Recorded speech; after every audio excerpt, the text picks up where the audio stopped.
اعوذ باللہ من الشیطان الرجیم بسم اللہ الرحمن الرحیم۔ ہدایہ فی فقہ الحنفی کے دوسرے سبق کے ساتھ آج ہم ایک مرتبہ پھر جمع ہیں۔ آج ہم انشاءاللہ طہارت وضو کی سنتوں کو ڈسکس کریں گے۔ چنانچہ ماتن فرماتے ہیں قولا فرمایا اس ماتن نے وسنن الطہارتی اور طہارت یعنی وضو کی سنتیں غسل الیدینی دونوں ہاتھوں کو دھونا ہے قبل ادخالہما ان دونوں کو داخل کرنے سے پہلے الاناء برتن میں اذا جبکہ استیقظ جاگا ہو المتودع وضو کرنے والا من نومہ اس وضو کرنے والے کی نیند سے یعنی اپنی نیند سے۔ اب یہاں پر یہ چونکہ حدیث کے الفاظ ہیں جیسا کہ آگے ہم دیکھیں گے تو اس وجہ سے انہوں نے اس طرح سے یہ پورا بتایا، ورنہ مطلقاً دونوں ہاتھوں کو وضو کے ابتدا میں دھو لینا یہ سنت ہے۔ کیوں بھائی ہم کیوں اسے سنت قرار دیتے ہیں؟ لقولہ اب صاحب ہدایہ دلیل اور وضاحت کرتے ہوئے فرماتے ہیں لقولہ ان نبی کے فرمان کے سبب علیہ الصلاۃ والسلام ان نبی پر درود اور سلام ہوں۔ اب وہ فرمان کیا تھا؟ قول آیا تو اس کا مقولہ آگے آ رہا ہے، فرمایا اذا حضور نے فرمایا اذا جب استیقظ جاگے وہ ایک مرد، صیغہ واحد مذکر غائب، اس میں حروف اصلی ہیں یا قاف اور ضا۔ پہلے اصلی حرف کو کہتے ہیں فا کلمہ تو یا ہوا فا کلمہ،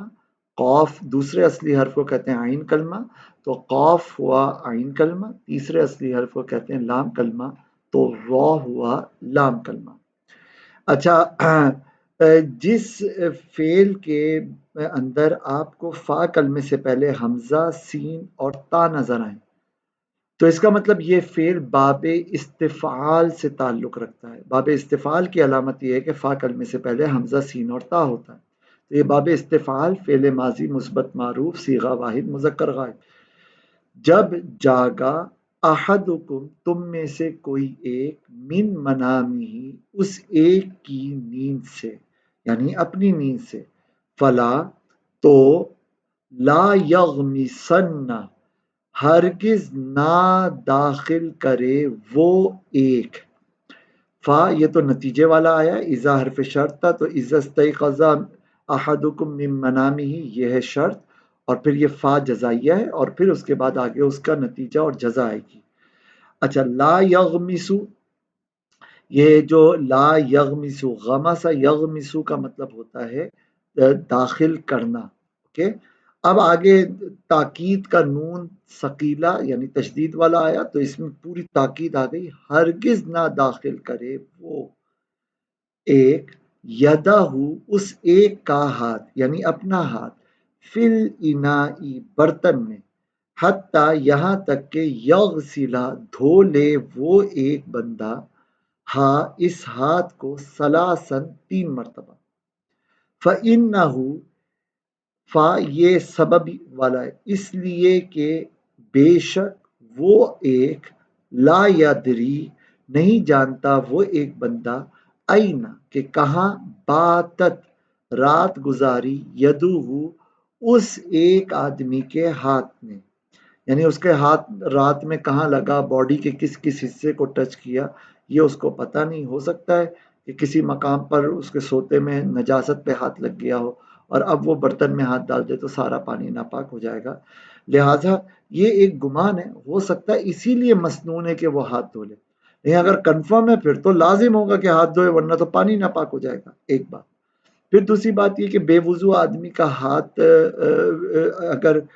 ٹھہرے ہوئے قلیل پانی میں چلا جائے تو وہ پانی مستعمل ہو جاتا ہے اور مستعمل پانی وضو غسل کے قابل نہیں رہتا، تو یہ بھی احتیاط کا تقاضا ہے کہ پہلے ہاتھ دھو لیا جائے۔ پھر دیکھیے وضو آدمی کرتا ہے صفائی ستھرائی کے لیے، اب وہ صفائی ستھرائی کے لیے جب آدمی وضو کر رہا ہے تو اپنے ہاتھوں سے ہی تو اس نے وضو کرنا ہے، ہاتھوں سے تو منہ دھونا ہے۔ اب پتہ چلا ہاتھ میں کوئی کچرا وچرا لگا ہوا ہے اور پانی لے کر منہ پہ ڈالا تو منہ بھی کچرے میں آلودہ ہو گیا اور وہ صفائی کا جو مقصود تھا وہ حاصل ہی نہیں ہوا۔ لہٰذا چونکہ ہاتھ صاف کرنے کے آلہ ہیں، ٹول ہیں، تو اس ٹول کو پہلے صاف کر لیا جائے کہ بدن کے جس حصے پہ یہ ہاتھ استعمال کیے جائے وہاں پہ بھی ہمیں صفائی حاصل ہو۔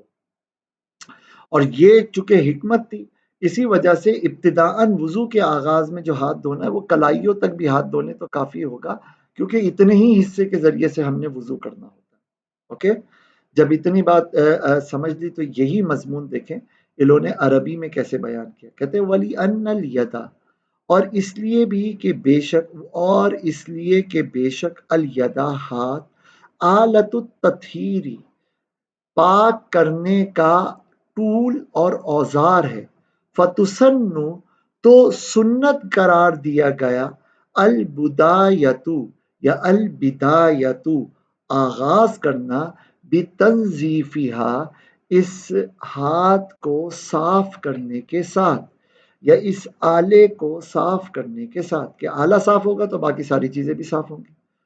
کہتے وہاد الغسل، اور یہ دھونا، الی الرسغ کلائی تک ہے، لوقوع الکفایتی کفایت کے حاصل ہونے کے سبب، بھی اس کلائی تک کے ساتھ، پھر تنظیفی صفائی کے سلسلے میں۔ تو وہ جو حکمت تھی وہ تو کلائی تک ہاتھ دھو لے، کیونکہ آپ اپنے اس بازو کے اس حصے سے تو ہاتھ نہیں یا چہرہ نہیں دھوتے نا، تو جتنے سے دھوتے ہیں اتنا دھو لیا شروع میں ہی، اور پھر آگے آپ نے سلسلہ کیا، کلیاں کی، ناک میں پانی چڑھایا وغیرہ۔ تو لب لباب یہ ہے کہ مطلقاً وضو کے آغاز میں ہاتھوں کو دھونا کلائیوں تک، یہ سنت مبارکہ ہے۔ البتہ یہ سنت میں تاکید اس وقت زیادہ بڑھ جاتی ہے کہ جب بندہ کوئی سو کر جاگا ہو۔ اگلا مسئلہ، اگلی سنت بیان کرتے ہوئے فرماتے ہیں قال، فرمایا اس ماتن یعنی صاحب قدوری نے، وتسمیۃ اللہ تعالی، اللہ تعالی کا نام ذکر کرنا، اور اللہ تعالی کا نام ذکر کرنا، فی ابتداء الوضوء وضو کے آغاز میں، لقولہ ان نبی کے فرمان کے سبب، علیہ الصلاۃ والسلام، لا وضوء نہیں ہے کوئی وضو، لمن اس شخص کے لیے، لم یسمی نہ ذکر کرے وہ شخص، اللہ اللہ کو۔ تو جو اللہ کے نام کو ذکر کرے اس کا کوئی وضو نہیں، اس کا کوئی وضو نہیں، کیا مطلب؟ اس کا کوئی فضیلت والا ویلیویبل وضو نہیں ہے، ورنہ اس کا یوں کہہ لیجئے کہ وہ وضو نماز جائز کرا دے گا،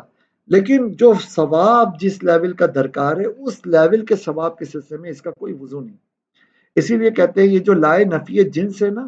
یہ فضیلت والے وضو کی نفی کے لیے ہے، نہ کہ اٹسلف وضو ہی کی نفی کے لیے۔ چنانچہ صاحب ہدایہ اس حدیث کی وضاحت کرتے ہوئے کہتے ہیں والمراد بھی، اور مراد اس لائے نفی جنس کے ساتھ، نفی الفضیلتی فضیلت کی نفی ہے۔ اب یہ بھی کی ہی ضمیر مذکر ہے تو اس اعتبار سے آپ کہہ سکتے ہیں کہ مراد اس قول کے ساتھ نفی الفضیلتی فضیلت کی نفی کرنا ہے، نہ کہ اٹسلف وضو کے وجود ہی کی نفی کرنا ہے، کیونکہ اگر آپ وضو کے وجود ہی کی نفی کر دو گے تو اس کا مطلب یہ ہوگا کہ بسم اللہ پڑھنا وضو میں فرض ہے، اور یہ پھر ایک خبر واحد کے ذریعے قرآن کی بات میں ایک اضافہ کرنا ہوگا، کیونکہ قرآن نے تو صرف 4 ہی فرض وضو میں بتائے ہیں، 3 اعضاء کو دھونا اور ایک کا مسح کرنا، تو پھر یہ خبر واحد کے ذریعے قرآن پر ایک اضافی بات کرنا ہوگا جو کہ درست نہیں ہوتا۔ قرآن کے مضامین میں اضافے کے لیے یا اس کے حکم میں مزید ایڈیشن کے لیے کم از کم خبر مشہور چاہیے۔ خبر مشہور سے نیچے کے درجے کی جو جتنی بھی حدیثیں ہوتی ہیں وہ پھر قرآن میں زیادتی یعنی اس کے حکم میں اضافے کے لیے ایکسیپٹیبل نہیں ہوتی۔ آگے کہتے ہیں والاصح انہا مستحبۃ، زیادہ صحیح یہ ہے کہ بے شک یہ بسم اللہ پڑھنا مستحب ہے، وَإِن اگرچہ، ویسے وا کا مطلب ہوتا ہے اور ان کا مطلب ہوتا ہے اگر، لیکن کبھی کبھار یہ دونوں لفظ مل کے آتے ہیں تو ترجمہ کرتے ہیں اگرچہ، اگرچہ سما قرار دیا اس ماتن یعنی صاحب قدوری نے ہاں اس بسم اللہ پڑھنے کو فی الکتابی قدوری نامی کتاب میں سنتن سنت، تو صاحب قدوری نے بسم اللہ پڑھنے کو سنت قرار دیا، لیکن صاحب ہدایہ کی سوچ کے مطابق زیادہ صحیح یہ ہے کہ اس کو مستحب کہنا چاہیے، لیکن اوور آل فتویٰ اس بات پر ہے کہ یہ سنت ہی ہے اور سنت موقدہ ہے۔ اب سوال یہ ہے کہ بسم اللہ کب پڑھیں گے؟ تو کچھ علماء نے کہا کہ یار دیکھو، جب وضو کرنے میں ہاتھ دھونا ہے نا تو اس سے پہلے بسم اللہ پڑھیں گے۔ کچھ نے کہا دیکھیں عام طور پر لوگوں کی عادت یہ ہوتی ہے کہ جب وضو کرنا ہوتا ہے تو وہ ذرا استنجا خانے چلے جاتے ہیں کہ یار اب وضو کر ہی رہے ہیں تو تھوڑا اچھی طرح خالی ہو جائیں تاکہ ذرا وضو ذرا لمبے عرصے تک جاری رہ سکے۔ تو وہ اگرچہ استنجا وضو سے پہلے کر رہے ہوتے ہیں لیکن وہ وضو کے ضمن میں ہی کر رہے ہوتے ہیں، چنانچہ استنجا چونکہ وضو کے ضمن میں آ رہا ہوتا ہے لہٰذا استنجا کرنے سے پہلے بسم اللہ پڑھ لیا جائے تو بھی یہ ایک اچھی بات ہے، اور ویسے بھی حدیث پاک ہے کہ ہر اہم کام سے پہلے اگر بسم اللہ پڑھ لیا جائے تو وہ اہم کام جو ہے نا وہ زیادہ فائدے مند رہتا ہے، ورنہ وہ ادھورا اور نامکمل رہ جاتا ہے۔ چنانچہ اس لیے پھر استنجا کرنے سے پہلے بھی وضو بسم اللہ پڑھ لیا جائے۔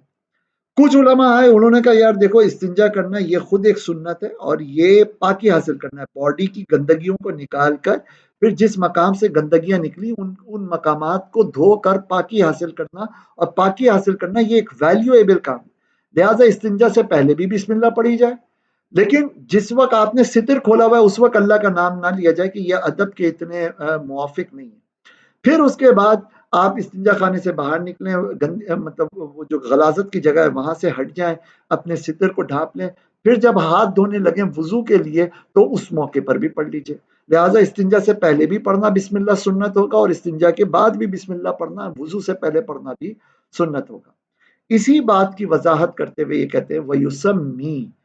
اور یہ وضو کرنے والا بسم اللہ پڑھے گا قبل الاستنجائی استنجا سے پہلے بھی، وبعدہ اور اس استنجا کے بعد بھی، وہ صحیح یہی صحیح ہے۔ دیکھیے مبتدا معرفہ ہو اور اس کی خبر بھی معرفہ ہو تو عام طور پر یہ حصر کا فائدہ دیتی ہے، یعنی صرف یہ بات، ویسے تو ترجمہ ہونا چاہیے تھا یہ بات صحیح ہے،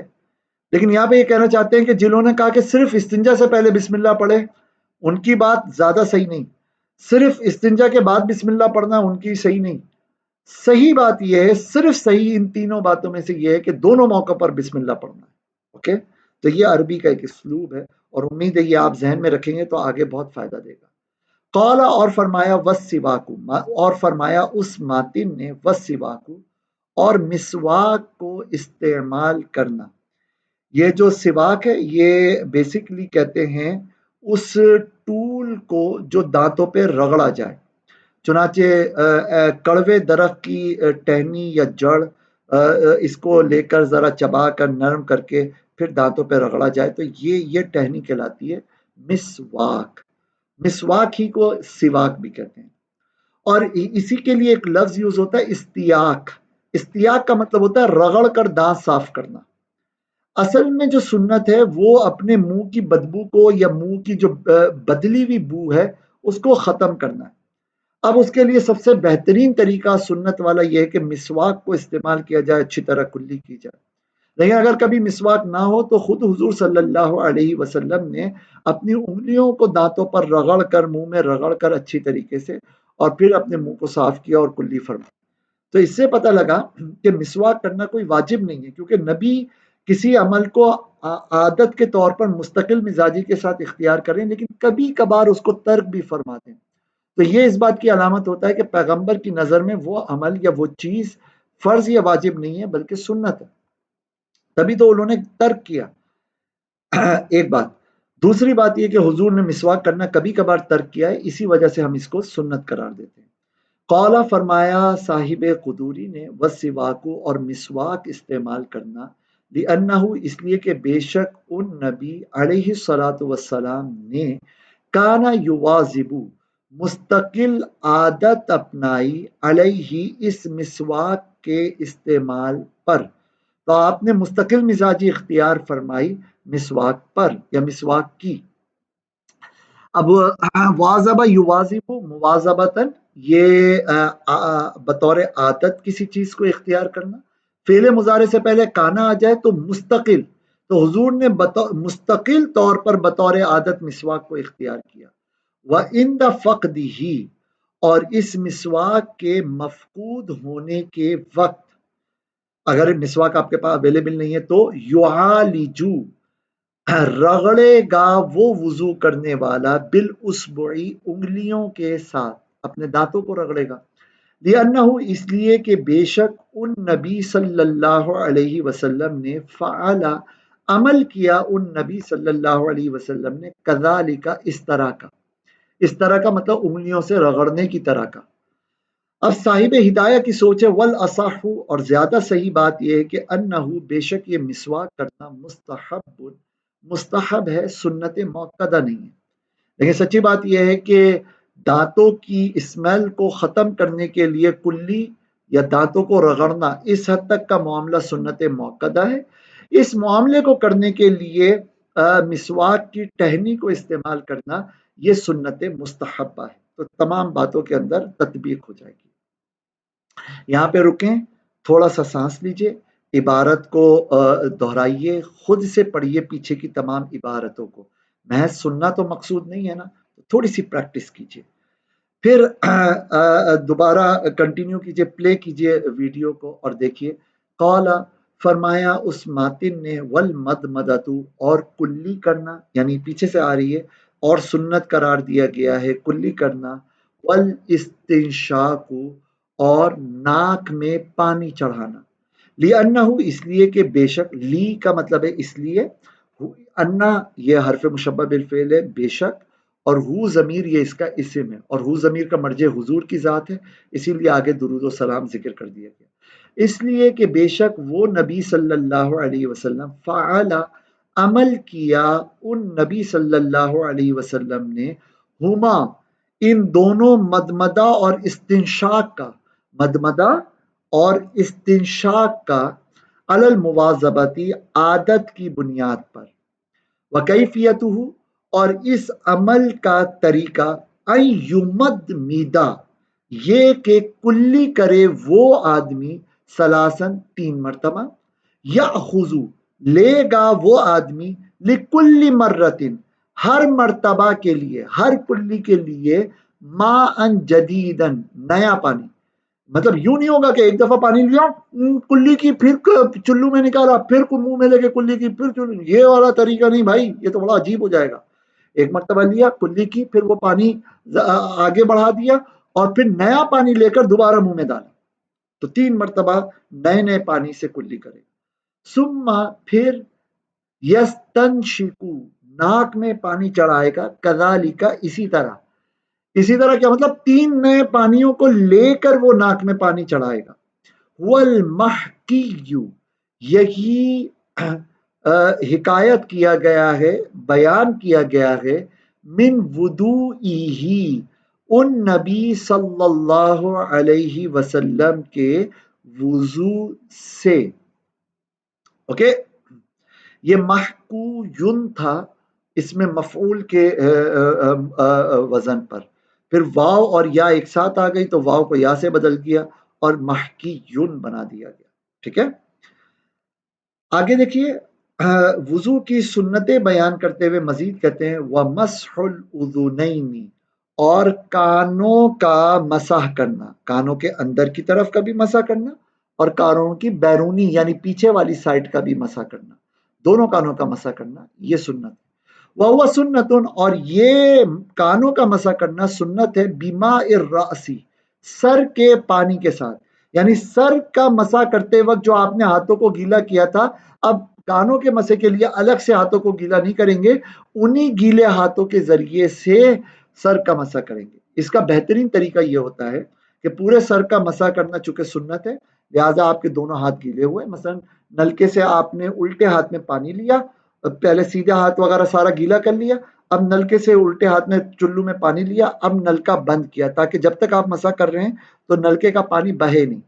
اب چونکہ یہ ہاتھ نلکا بند کرنے میں استعمال ہوا تو وہ جو چلو میں پانی لیا ہوا تھا وہ ہاتھ کے ان حصوں پہ ڈال دیں کہ جو استعمال ہو چکے ہیں۔ اب اگلی 3 انگلیوں کو ملائیے، چھوٹی انگلی سے 3 انگلیاں، اور ان کو یوں سر پہ چپکا کے رکھیے، تو یہ انگلیوں کا کنارہ بھی چپکا ہوا ہوگا، پیٹ بھی چپکا ہوگا، جڑ تک انگلی چپکی ہوگی، تشہد کی انگلی الگ ہوگی اور انگوٹھا الگ ہوگا۔ اب یہ انگلیاں رگڑتے ہوئے پیچھے تک لے کے آئیے، پیچھے تک آئی تو یہ بیچ کا پورا پٹا آپ کا سر کا مسا ہو گیا۔ پھر پیچھے سے یہ جو دونوں ہتھیلیاں آپ کی باقی تھی، یہ رگڑتے ہوئے آگے کی طرف آ جائیے، پورے سر کا مسا آپ کی 3 انگلیاں اور ہتھیلی کے ذریعے سے ہو گیا۔ اور یہی ہمارے فقہ حنفی کے بعض حنفی علماء کا کہنا تھا نا کہ بھائی 3 انگلیاں بھائی اس سے بھی مسا کیا جائے تو انف ہوگا، تو سر کا مسا آپ نے کر لیا اس سے۔ اب آپ کے پاس بچی شہادت کی انگلی اور انگوٹھا، شہادت کی انگلی لے کر وہی پہلے والے پانی کے ساتھ تر ہوئی بھی، اس کو آپ کان کے اندرونی حصے میں پھیر لیجیے اچھی طرح، اور انگوٹھے کے ہتھیلی والی سائڈ والے حصے کو کان کے بیرونی حصے میں اچھی طریقے سے پھیر لیجیے۔ اب آپ کو انگلیوں کی جو بیک سائڈ ہے وہ بچی، اس سے گدی کا مسا کر لیجیے، گدی کا مسا کرنا مستحب ہوتا ہے، ٹھیک ہے، یہ کر لیا۔ گلے کا مسا نہ کریں، اس کو بزرگوں نے مکروہ قرار دیا۔ امید ہے کلیئر ہو گیا ہوگا۔ تو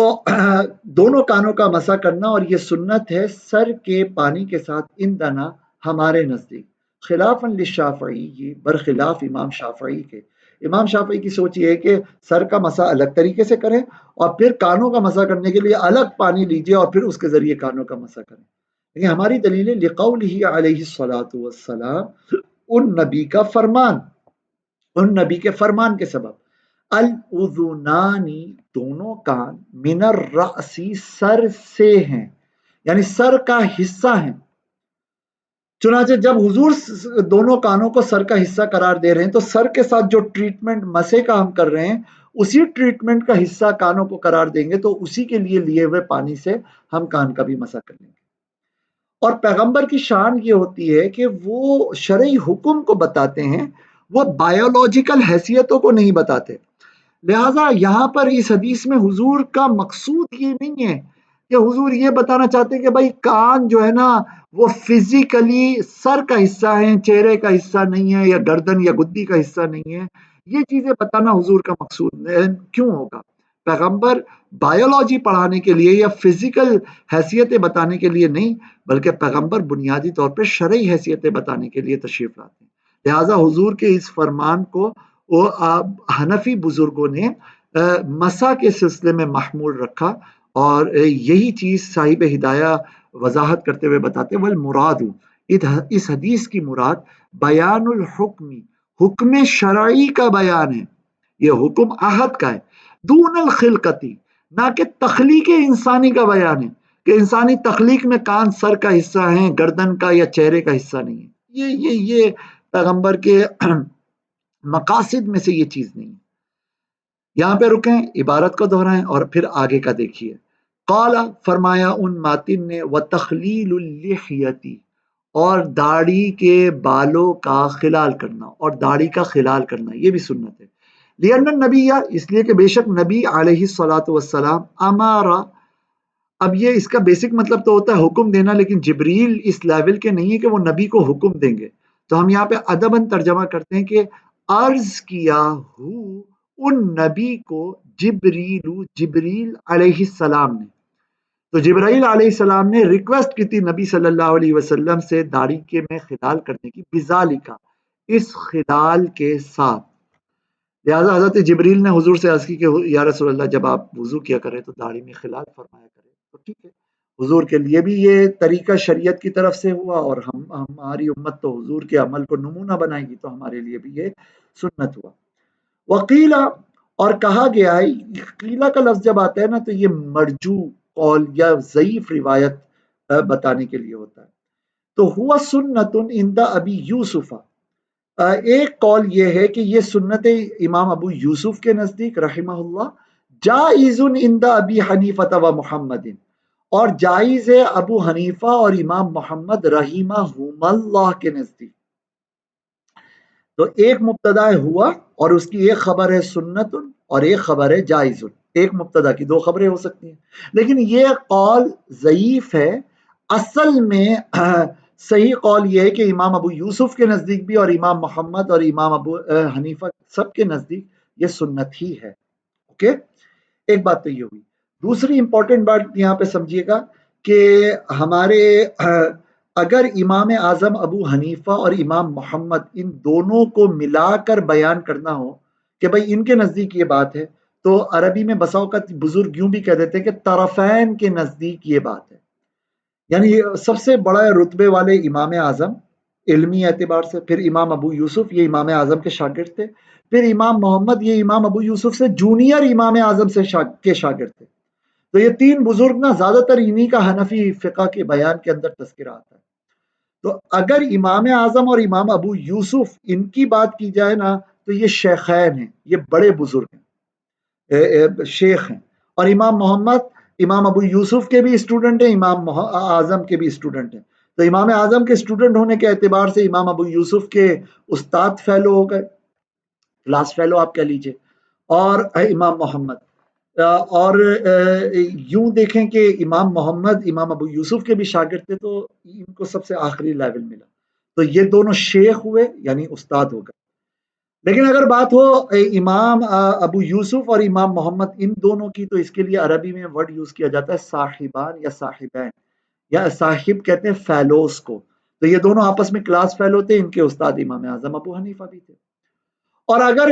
سچویشن یوں ہو کہ امام اعظم ابو حنیفہ اور امام محمد کی ایک رائے ہو، بیچ میں ابو یوسف کی الگ رائے ہو، تو یہ دونوں کنارے کے بزرگ ہیں. یہ اوپر کے امام اعظم اوپر کے کنارے کے بزرگ ہیں، امام محمد ذرا نیچے کی سائڈ کے کنارے کے بزرگ ہیں. تو ان کو کہہ دیا جاتا ہے طرفین، دو طرف والے بزرگ. تو یہ ورڈنگ بہت زیادہ یوز ہو رہی ہوتی ہے، تو ذرا سا رک کر اپنے پاس نوٹ ڈاؤن کر لیجئے گا، آگے کام دے گی.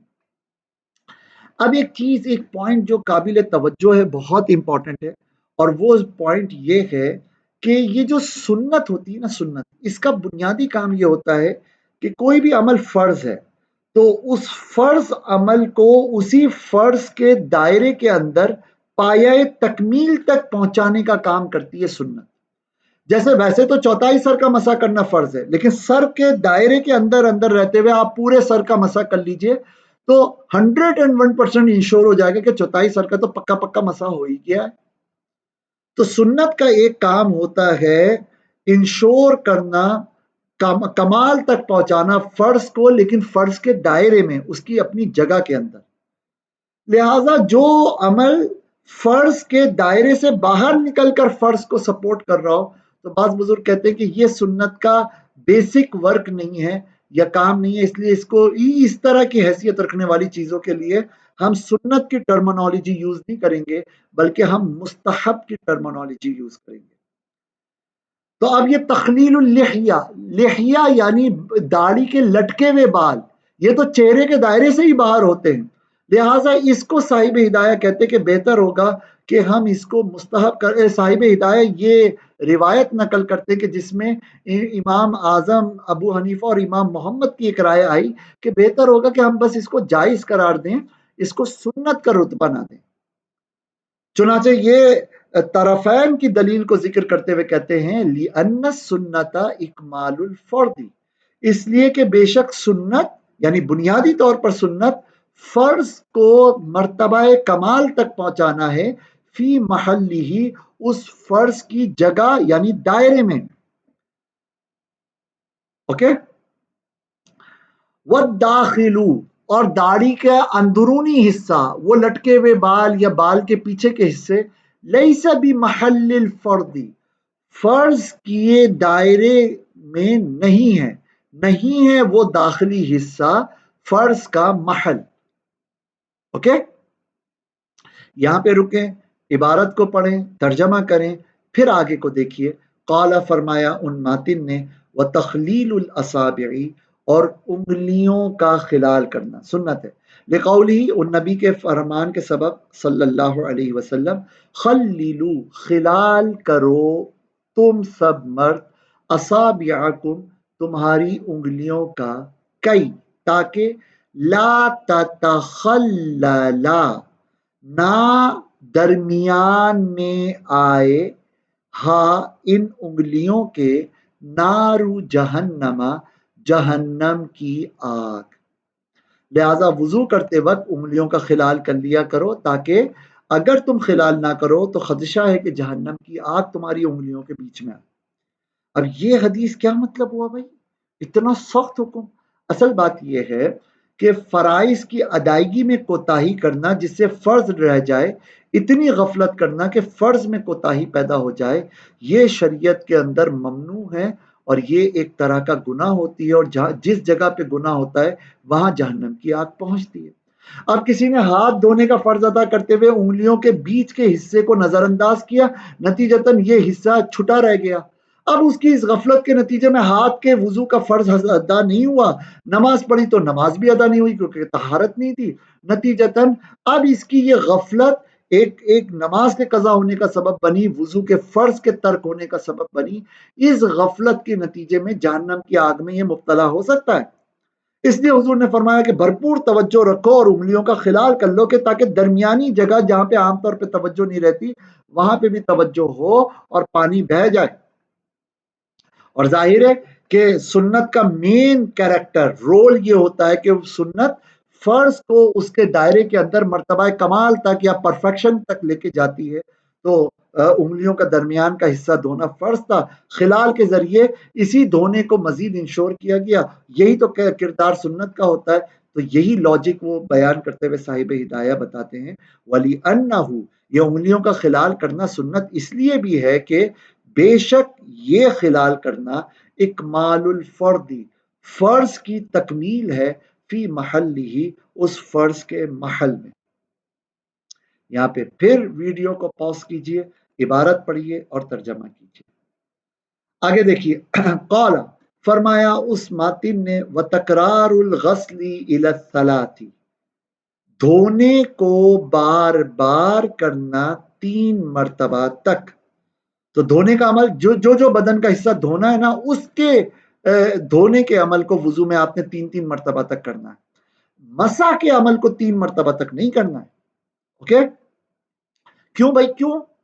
لأن النبی صلی اللہ علیہ وسلم، اس لیے کہ نبی صلی اللہ علیہ وسلم توضأ، وضو فرمایا ان نبی نے، مرتن مرتن، ایک موقع پر ایک ایک مرتبہ، یعنی وضو میں تمام چیزوں کو ایک ایک دفعہ دھویا، وقال، اور فرمایا، ھذا وضوء، یہ وضو ہے، لا یقبل اللہ، نہیں کرتا ہے قبول اللہ تعالی، الصلاۃ، نماز کو، الا، مگر، بھی، اس وضو کے ساتھ،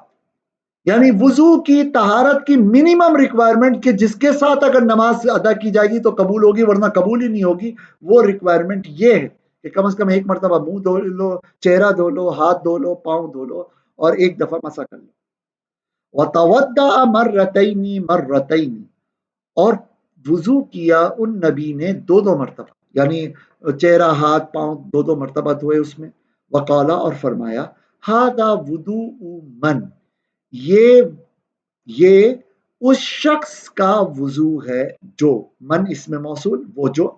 تو یہ اس کا وضو ہے جو یضاعف، ڈبل کرتا ہے، اللہ تعالی، لہو، اس شخص کے لیے، الاجر، ثواب کو، مرتین، 2 مرتبہ۔ تو اللہ تعالیٰ جس کے لیے وضو کا ثواب ڈبل کر دیتا ہے، یہ اس کا وضو ہے۔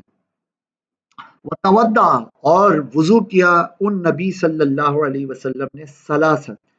3 مرتبہ، ثلاثا، 3 مرتبہ، یعنی وضو میں چیزوں کو 3 مرتبہ دھویا۔ وقال، اور فرمایا، ھذا وضوئی، یہ میرا وضو ہے، ووضوء الانبیاء من قبلی،